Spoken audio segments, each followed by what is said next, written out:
Good afternoon, and welcome to TCC's First Spotlight. I am Tamara Williams, Interim Vice President for Workforce Solutions, and I am joined by Dr. Karen Campbell, Interim Vice President for Student Affairs. And we are here to talk about Reemploying Virginians, also known as REV. Thank you, Tamara.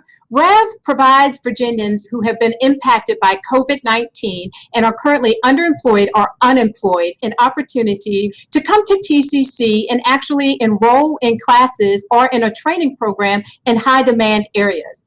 Tamara, can you talk a little bit more about the high demand areas? Absolutely. High demand areas are early childhood education, healthcare, information technology, public safety, manufacturing, and skilled trades. We're excited about these high demand areas that are allowing students to get right back to work.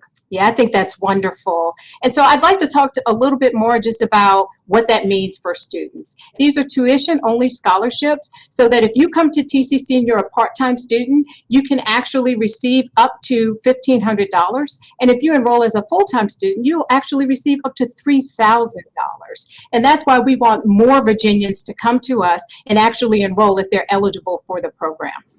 That's awesome, Dr. Campbell. I know that if we were talking about REV today, but we also have other scholarships available if you do not qualify for REV. So we're excited that we have lots of funding available to get Virginians back to work. And I can't wait to get these students enrolled in our short-term, high-demand programs. I agree with you, Tamara, and I look forward to them coming to TCC. If you're interested in this program or additional scholarships, if you want to find out more information, you can do that by going to tcc.edu/rev, or you can call us 822-1111. The bottom line is we want to help you. We are here to help. You do not have to have all the answers before you call us. Just call us. Our door is open. Great, fantastic. Well, I'm looking to get our students enrolled, and this is a fantastic opportunity. Thank you for sharing this spotlight with me.